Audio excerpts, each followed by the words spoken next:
Harley's second-gen Trikes just landed at Sturgis, and on the surface, it looks like a win.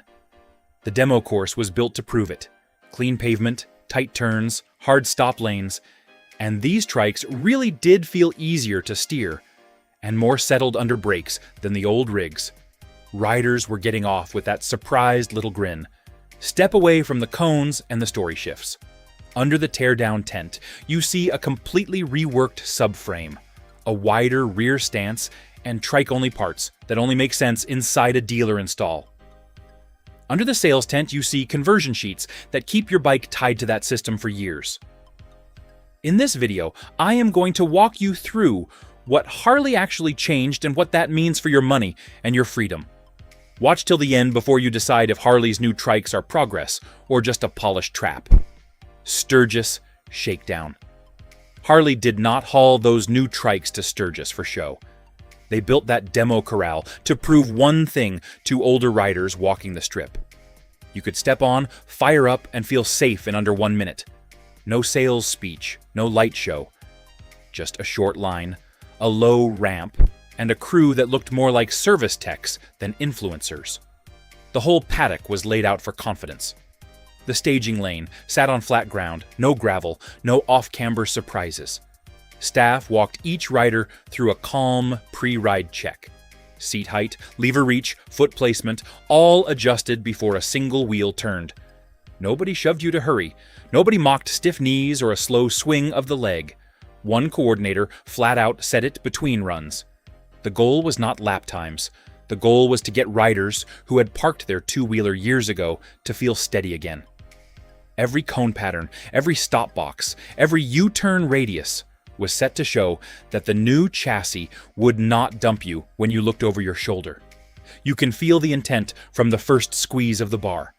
The new trike wants to calm your nerves before it sells you chrome. Which raises the real question every serious rider should ask. What mechanical choices did Harley build into that new frame to buy all that confidence? Real-world loop. Once riders rolled off the line, the story got clearer. The loop was short, but it hit every pain point that older trike-curious riders complain about. Tight turns in front of a crowd, slow crawls behind traffic, parking lot-style figure eights, a small downhill followed by a hard stop at a marked line. No stage fog, no music. Just the sound of that V-twin and tires on hot pavement. At low speed, the bars did not fight you. On older setups, the front end can feel heavy, like it wants to flop the moment you roll off the throttle. Here, the steering stayed neutral when riders looked around or shifted in the seat. You could see shoulders relax by the halfway mark. Heads came up, riders stopped staring at the front wheel and started looking through the turn. Throttle response told the same story. It was not jumpy off idle. When you cracked it just a little, the motor eased you forward, which is exactly what you want, creeping out of a gas station or pulling away from a crowded bar. No lurch, no sudden surge, just a steady push that lets you modulate with 2 fingers instead of a death grip. The whole loop was built to answer the question most older riders never say out loud. Can I handle this thing when nobody is around to help? On those Sturgis runs, the answer leaned toward yes. Once you see that, another question snaps into focus. Which specific chassis pieces did Harley change to make that level of usability possible? If you appreciate straight talk about what Harley is really changing, hit like, subscribe so you do not miss the follow-ups from Sturgis, and tell me in the comments if these second-gen Trikes sound like progress or just expensive marketing. Dealer strategy. Away from the cones and cheering, the serious talk happened under the dealer tents. Every sign, brochure, and conversation pointed to one idea. Harley does not just want to sell complete Trikes. They want riders to convert existing bikes into that new Trike platform through the dealer network, with the new chassis and running gear as the backbone. You could see it in the paperwork, on the tables. Clear package sheets showed base conversion, touring add-ons, and comfort upgrades all tied directly to the new frame and suspension pieces. The language leaned hard on dealer installation, factory procedures, Factory torque specs, factory alignment checks, not a word about driveway bolt-on kits or mystery brackets off an auction site. Sales reps kept repeating the same line in different ways. Bring the bike you already know. We bolt on stability and range you can trust. They were selling peace of mind, not just metal. For older riders, that means one dealer to blame if something goes wrong, and one place to keep service history clean for resale. Looking at those stands and hearing those pitches, one thought keeps coming back. If the dealer install is the heart of the plan, which exact trike components did Harley engineer to make those installs clean, strong, and worth the money? Classic face. Walk 10 yards back from the demo line and squint a little. At first glance, those second-generation trikes still look like Harleys always have. Big tank, wide fenders, strong shoulders in the fairing. That familiar staggered stance where the motor sits proud and the rear end looks ready to haul a week's worth of gear. Harley knows older riders will not tolerate a machine that looks like a science project. Side by side with the outgoing setups, you can spot the differences if you know what to look for. The rear track sits a touch wider for stability, but the fenders are shaped to blend that extra width into the classic profile. The subframe hides behind bodywork, but the gaps between panels and bags sit tighter, less slapped on than many conversions that came before. The exhaust note finishes the illusion. Harley did not chase a new sound here. They aimed for that deep, rolling pulse that older touring riders associate with long nights on the interstate. The new running gear stays quiet underneath it. No strange clunks when you roll off, no odd whine when the weight shifts over the rear. For a rider who has spent decades around these motors, that silence speaks louder than any spec sheet. That is the real secret, buried under the chrome and paint. Identity on top, engineering underneath. For riders who care about more than looks, the next step is obvious. You have to look past the badge and see what the new chassis and running gear are actually doing to keep you upright at speed and at a crawl. Geometry reset. The trike story at Sturgis really came alive away from the crowds, at the teardown station. There, with bodywork removed and the frame exposed, you could finally see what Harley had put under all that paint and chrome. The subframe geometry was not a small tweak. It was the backbone of the whole second-generation plan. The rear track sat wider than the outgoing layout, but not in a cartoon way. The rails carried weight outboard, then tied forward into stout mounting points under the saddle. Load paths were easy to trace with the naked eye. Weight from rider, passenger, and luggage dropped into the subframe, then ran forward into the main frame, instead of twisting soft spots or hanging off brackets. For anyone who has watched a cheap conversion squat and wander under a load, the upgrade was obvious. With a subframe that's stable, another question rises fast. Once you change how the chassis carries weight, how did Harley tune the braking systems to match that new geometry? Smarter stopping. Out on the practice strip, Harley did not hide from hard stops. Staff encouraged riders to try real panic braking inside a controlled lane, with cones marking entry speed and stop zones. The whole point was to show how the new chassis and running gear behaved when things went wrong, not just when cruising along in a straight line. You could hear the difference between older rigs and the new layout when riders clamped down hard. Instead of the front end doing most of the work while the rear danced or chattered, the braking felt more even. The nose dipped, but not sharply, and the rear wheels stayed planted, without the jitter many riders expect from a trike under full pressure.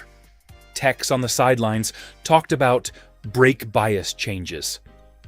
The system clearly favored a more balanced split between front and rear, taking advantage of that wider, more planted rear track. Anti-lock behavior came in smoother at walking pace too. On earlier setups, ABS could grab and release in a way that scared riders more than it helped. Here, the pulsing felt calmer, almost invisible through the lever, unless you were really paying attention. Predictable braking is not a bragging right at the bar. It is what keeps metal off the asphalt when someone pulls out across your lane.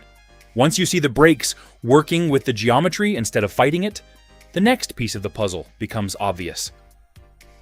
How did Harley tune the suspension and seating to complete that sense of control over a long day? Suspension. Comfort? Harley knew that showing off new geometry and brake tuning is only half the battle. Older touring riders judge a machine by how their back and legs feel after a few hours, not after 2 laps around a parking lot.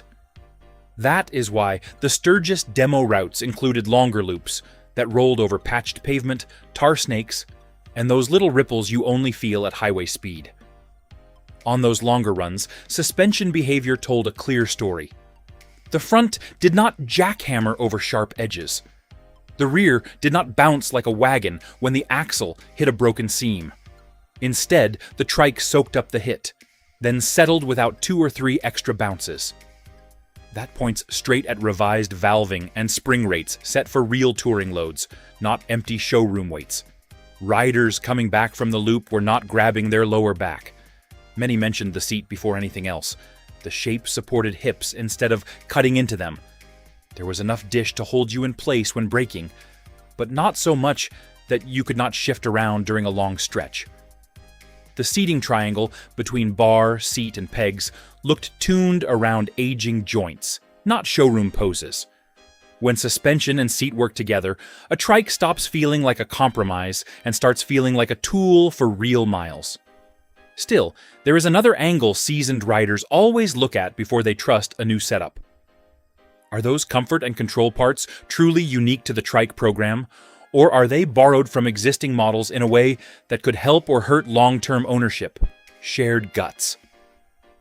Back under the tents, parts books and display stands gave away Harley's long game.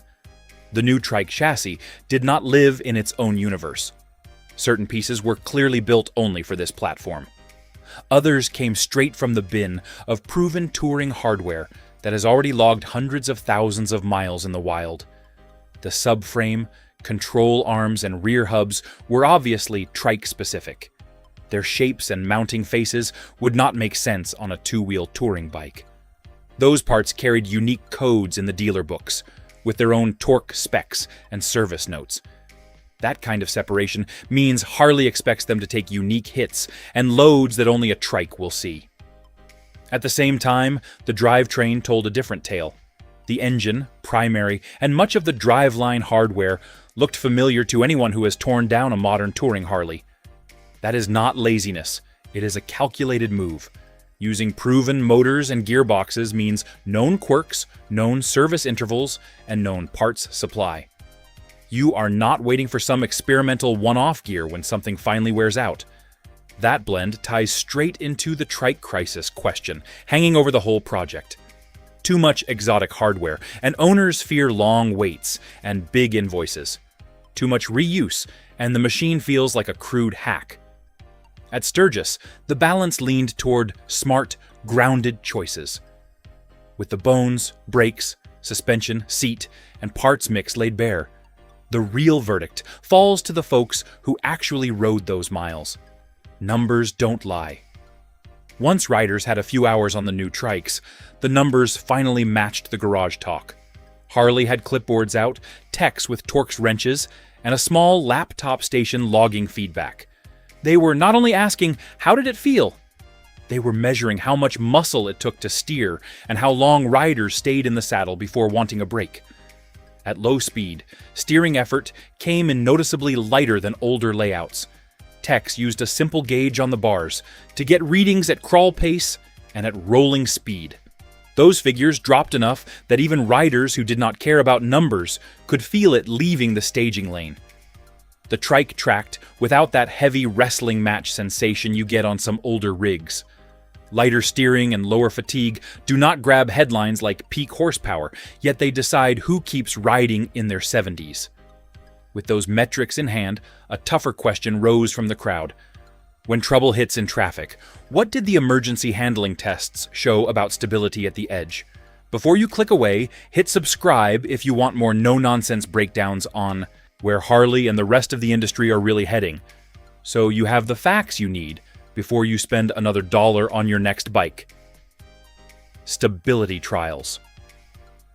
Harley did not hide the hard parts of riding. They carved out a section of pavement just for ugly moments. Short straightaways led into panic stop zones.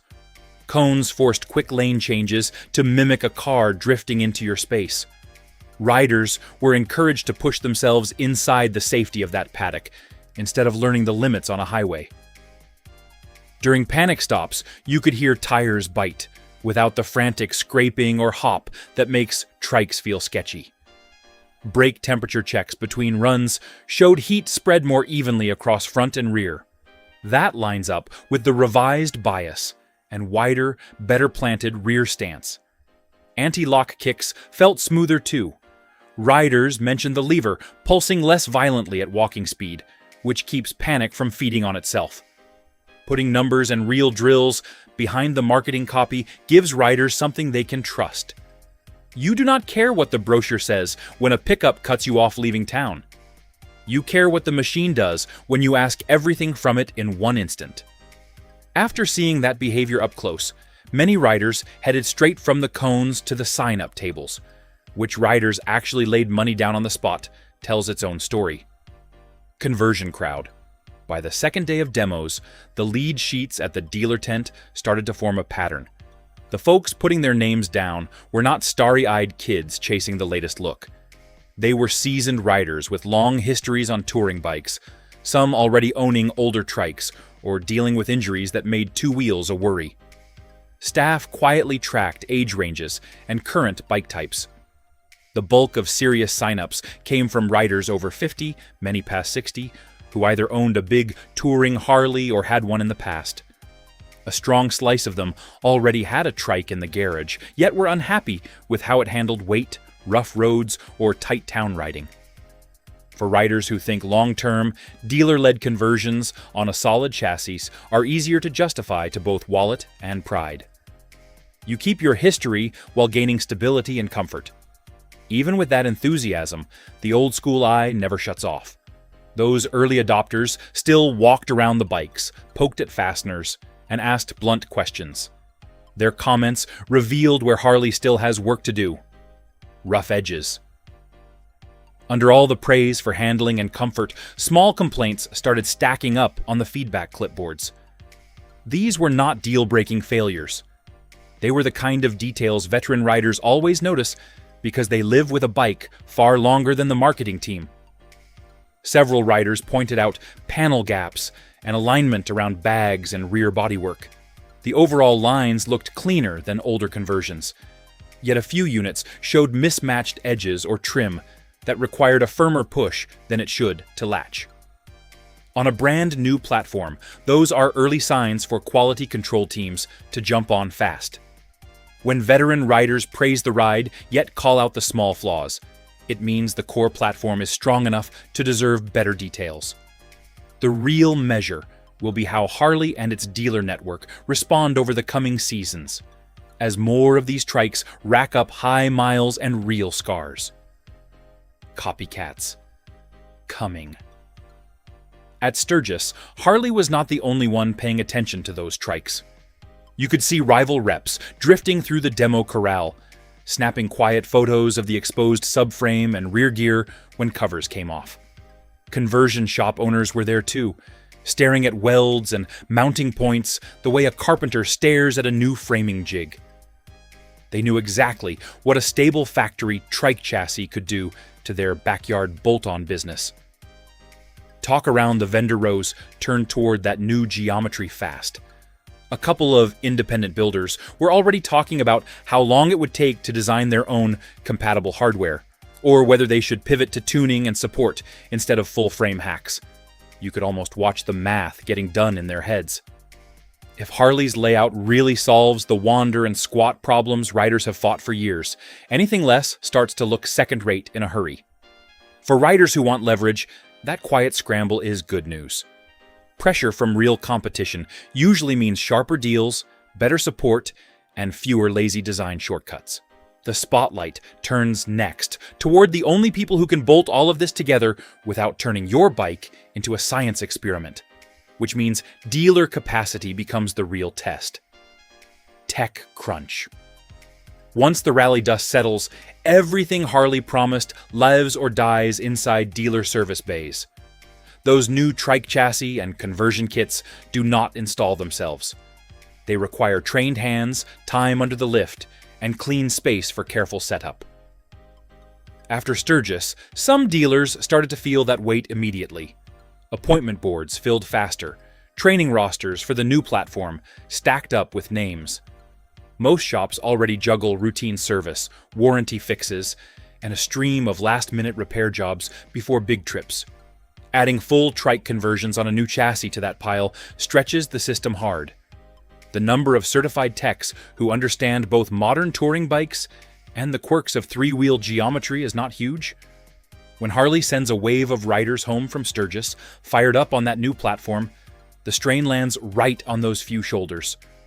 Longer waits for installs and follow-up adjustments are not just an annoyance. They affect when you can ride, how confident you feel about a fresh build, and how often you decide to push long trips. All those factors roll straight into another group watching from the sidelines with their own calculators out, because insurers and lenders study early claim patterns before they decide how to treat a new machine. Finance risk. Insurance companies do not care about hype. They care about how many trikes end up in body shops and how big the checks look. Lenders have a similar view. They worry about default risk, resale value, and whether a machine holds up long enough for the note to make sense. After a high-profile launch like this, both groups quietly gather information from dealers, adjusters, and auction lanes before changing anything on paper. Early on, most insurers will likely treat the new trikes much like the last factory generation, with careful notes about the new chassis and conversion program. They will log every crash report that mentions emergency handling, stability, or structural damage. If those reports stay rare and mild, underwriters can justify favorable rates compared to sketchy aftermarket conversions. If the opposite happens, surcharges appear or certain configurations get flagged as higher risk. For riders, all of that turns into real dollars over the life of the machine. Insurance premiums, interest rates, and approval odds can help or hurt your ability to step into a trike that actually works for aging knees and long-haul plans. The deeper question hanging over every policy file and finance meeting is simple. Does this new platform finally address the trike crisis riders have complained about for years? Or are we watching another short-term patch? Ride or wait. When you step back from the noise of Sturgis, the new trike program boils down to one real test. Harley is betting that if they make the chassis strong, the steering light, the braking predictable, and the seat friendly to aging backs, older riders will come back to three wheels in a serious, long-term way. Confidence on the demo line is the first half of that bet. Trust in dealers to support the hardware for years is the other half. The evidence so far is promising. Demo metrics showed reduced steering effort and longer seat time. Emergency drills proved the machines stay calmer when things go sideways.